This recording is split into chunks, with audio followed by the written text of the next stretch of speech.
Malini Devi multi speciality hospital, Christianpet, 5వ line, Kavali. Doctor Guttipati Malinidevi, MBBS, MS, OBGY, కాన్పులు మరియు గర్భకోశ వ్యాధి నిపుణులు.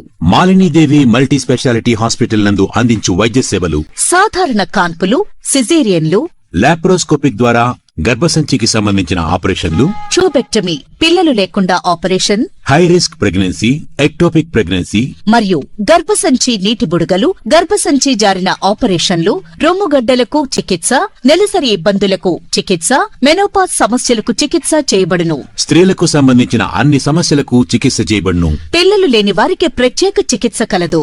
ముఖ్య గమనిక: మా హాస్పిటల్ నందు కాన్పోయిన తరువాత తల్లి బిడ్డను ఉచితంగా మా వాహనంలో క్షేమంగా ఇంటికి చేర్చబడును. మా హాస్పిటల్స్ ప్రత్యేకతలు: ICU, lab, AC and non AC rooms, 24 గంటలు మెడికల్ షాప్, ప్రతి రూమ్ నందు వేడి నీటి సదుపాయం కలదు. Welcome to CMD news. నా పేరు కామాక్షి. ముందుగా నేటి వార్తా విశేషాలు. అందులకు చదవడం, రాయడం వంటి అక్షర జ్ఞానాన్ని అందించి వారి జీవితాల్లో వెలుగులు నింపిన మహానీయుడు లూయిస్ బ్రెయిలీ అని విభిన్న ప్రతిభావంతుల వయోవృద్ధుల శాఖ ఏడీ వినోద్ అన్నారు. లూయిస్ బ్రెయిలీ 217వ జయంతి సందర్భంగా ఆదివారం చిత్తూరు నగరంలోని స్థానిక కట్టమంచు చెరువు కట్టపై గల పార్కులో బెయిలీ విగ్రహ ఆవిష్కరణ కార్యక్రమం జాతీయ అందుల సంఘం అధ్యక్షులు మణిగండన్, ప్రధాన కార్యదర్శి భూపతి, సంఘం నాయకులు ఢిల్లీ బాబు నాయుడు ఆధ్వర్యంలో ఘనంగా నిర్వహించారు. ఈ సందర్భంగా ఏడీ వినోద్ మాట్లాడుతూ బ్రెయిలీ లిపి ఆవిష్కరణతో అందుల విద్యారంగంలో విప్లవాత్మక మార్పు వచ్చిందన్నారు.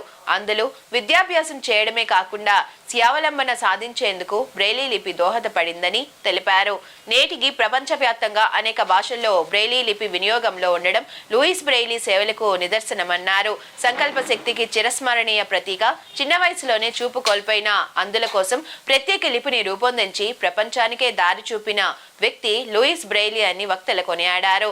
ఆయన సేవలు తరతరాలకు ఆదర్శంగా నిలుస్తున్నాయని పేర్కొన్నారు. ఈ కార్యక్రమంలో 4వ డివిజన్ ఇన్ఛార్జ్ నాగలక్ష్మి తారకరామన్, ఇతర తెలుగుదేశం పార్టీ నాయకులు, జాతీయ అందుల సంఘం సభ్యులు, ఇతరులు పాల్గొన్నారు.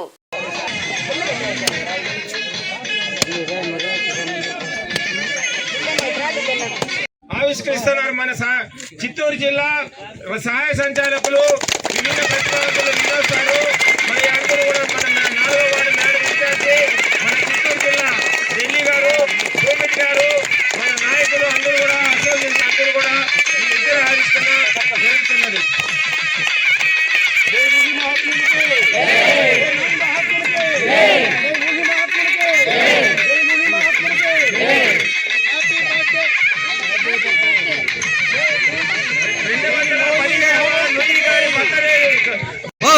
ఏమా నిలబడి మాట్లా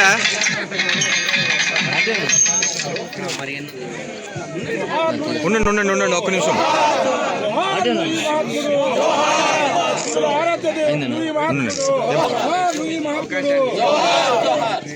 అట్లే ఉండండి.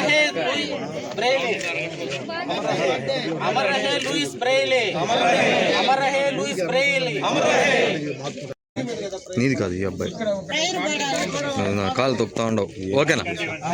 వచ్చిన వాళ్ళు మన ఈ యొక్క కార్యక్రమాన్ని చిత్తూరు జిల్లా నుంచి వచ్చిన వాళ్ళు, ఇతర జిల్లాల నుంచి వచ్చిన వాళ్ళు శాంతయే అగజా ఆనల పద్మార్కం గజానన మహర్నిశం అనేకదంతం తముపాస్మహే ఏకదం వెంకటాద్రి సముద్భావం బ్రహ్మాండే నాస్తి కింగ్ నమో దేవో నభూతో న భవిష్యతే.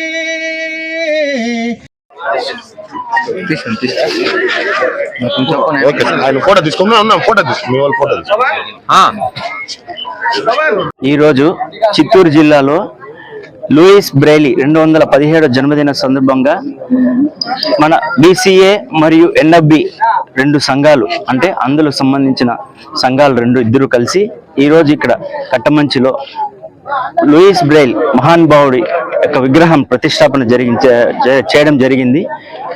ఇక్కడ జిల్లాలో, చిత్తూరు జిల్లాలో కానీ ఉమ్మడి తిరుపతి చిత్తూరు జిల్లాలో మొదటిసారిగా ఒక పబ్లిక్ ప్లేస్ లో జరగడం, ఈ యొక్క విగ్రహావిష్కరణ జరగడం ఇది మొదటిసారిగా జిల్లా చరిత్రలో జరిగింది. రెండోది ఈ సంఘం తరఫున వీళ్ళందరికీ, మా సంఘ సభ్యులందరికీ ఈ పత్రికాముఖంగా వాళ్ళకందరికీ నేను అభినందనలు తెలియజేస్తున్నాను. ఈ ఎం మణిగండన్, చిత్తూరు ఎన్ఎబ్బి ప్రెసిడెంట్. ఈరోజు చిత్తూరు పట్టణంలో దాదాపుగా మా యొక్క సంస్థ స్థాపించి చాలా తక్కువ సమయం అయినప్పటికీ మేము మా ఏడీ గారు అయినటువంటి వినోద్ సార్ యొక్క సహకారంతో, కలెక్టర్ గారి యొక్క సహకారంతో, ఇక్కడ లోకల్లో ఉన్నటువంటి అందరి యొక్క నాయకులు, రాజకీయ నాయకులు, అఫీషియల్స్ అందరి సహకారంతో మన లూయిస్ బ్రైలీ గారి యొక్క విగ్రహాన్ని ఆవిష్కరించుకోవడం జరిగింది. ఇది మేము మొట్టమొదటి విజయంగా మేము చాలా గర్విస్తున్నాము. ఎందుకంటే ఈ రాయలసీమలోనే ఎక్కడ కూడా పబ్లిక్ ప్లేస్ లో మన లూయిస్ బ్రైలీ గారి విగ్రహం లేదు. మనము చిత్తూరు పట్టణంలో అతి పురాతన, మన చిత్తూరు జిల్లాకి ఎంతో చరిత్ర ఉంది. అలాంటి చిత్తూరు జిల్లాలో మా అందుల ఆరాధ్య దేవుడైనటువంటి లూయిస్ బ్రైలీ గారి యొక్క విగ్రహాన్ని పెట్టుకోవడం చాలా ఆనందకరము. ఆయన మాకు చేసినటువంటి సేవలు ఏంటంటే, ఇప్పుడు ప్రతి ఒక్కరు కూడా అందులో వివిధ రకాలైనటువంటి రంగాలలో, బ్యాంకింగ్ రంగం కావచ్చు, టీచర్ రంగం కావచ్చు, అలాగే లెక్చరర్ కావచ్చు, కొంతమంది ప్రొఫెసర్లుగా ఉన్నారు, ఐఏఎస్లుగా ఉన్నారు. వాళ్ళందరూ కూడా 6 చుక్కల లిపిని కనుక్కోవడం వల్ల 6 చుక్కల లిపిలో మన ప్రపంచంలో ఏ భాషలో కూడా మనము చదవచ్చు మనము.